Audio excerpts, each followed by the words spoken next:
प्रज्ञा मिश्रा और आप देख रहे हैं प्रज्ञा का पन्ना। कहते हैं कि वैक्सीन लगवा ली तो भी कोरोना हो जाएगा। वैक्सीन कोरोना रोकने की कोई गारंटी थोड़ी है।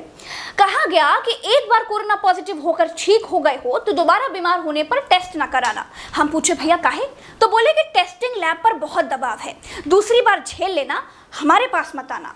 झूठ नहीं कह रहे हैं, हम देश की मेन स्ट्रीम मीडिया नहीं है जो आपसे झूठ बोलेंगे। बहुत खोज कर और सोच समझ कर बोलते हैं और हमेशा सच बोलते हैं। आप बताओ, किसी देश में अगर अस्पतालों में बेड ना हो, दवाई ना हो, ऑक्सीजन ना हो, श्मशान में जगह ना हो, चीख पुकार मची हो, तो उस देश की व्यवस्थाएं कैसी होंगी? वहां के राजा ने अपनी प्रजा के लिए क्या प्रबंध किए होंगे?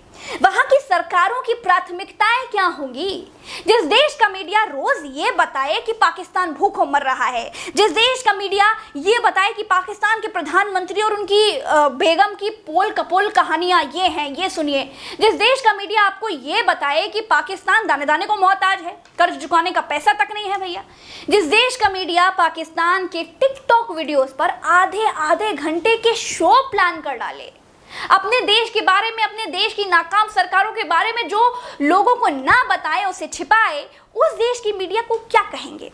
कोई बिका हुआ कहता है, कोई दलाल कहता है। कई बार तो मुझे भी ट्रोल होना पड़ा, बहुत बुरा लगता है। लेकिन जब देश की मीडिया ने बबूल का पेड़ उगाया तो फिर फूल कहां से होगा?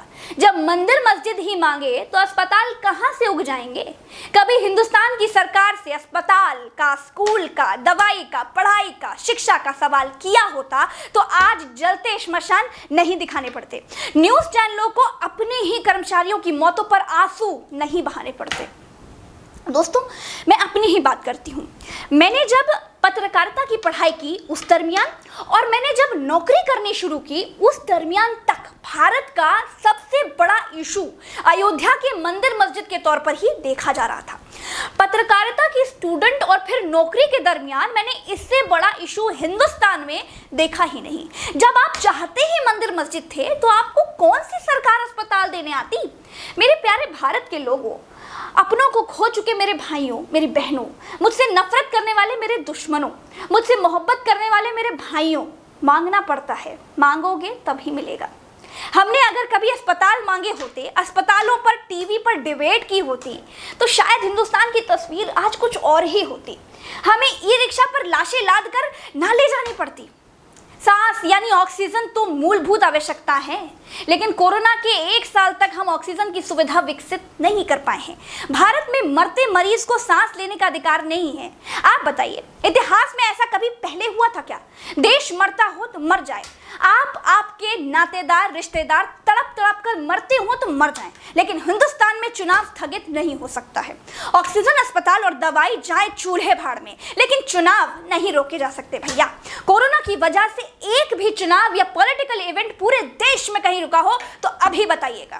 इस देश में बेशर्मी से रैलियों का नंगा नाच किया गया है।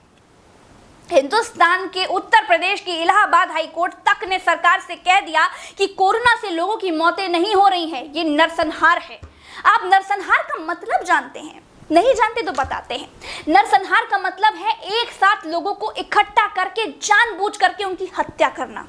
सोचिए, हाई कोर्ट को कहना पड़ गया कि ये नरसंहार है, फिर भी किसी को कोई फर्क नहीं पड़ता।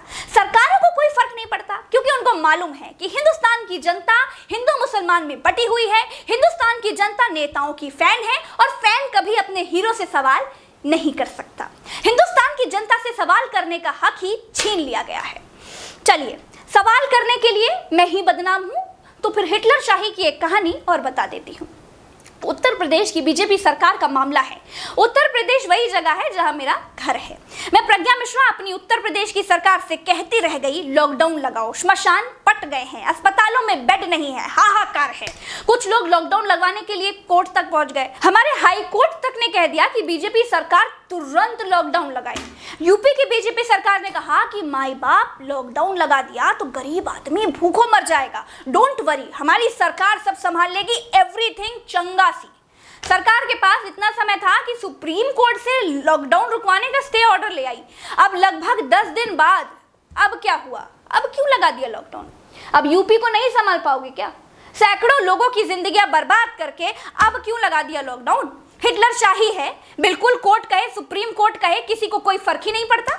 ये जब चाहेंगे रैलियां करेंगे, जब चाहेंगे लॉकडाउन लगाएंगे, जब चाहेंगे हटाएंगे, जब चाहेंगे लोगों की जिंदगी से खेलेंगे। मैं पूछती हूं कि आप लोग तो गरीबों की रोजी रोटी बचा रहे थे, अब क्यों लगा दिया लॉकडाउन? या फिर बुद्धिहीन लोगों के सहारे सरकार चल रही है? मुझे पूछने का अधिकार है, मुझे पूछने का हक है और मैं पूछूंगी। देश का मीडिया मौन रहे, मौतों का तांडव देखता रहे तो देखता रहे। मैं एक बात बिल्कुल क्लियर कहती हूं कि जब देश की जनता धर्म की अफीम चाटकर अंधभक्ति के नशे में झूमेगी, तब कोरोना से ज्यादा सरकारें जान लेगी। चलती हूं। राम राम, दुआ सलाम, जय हिंद।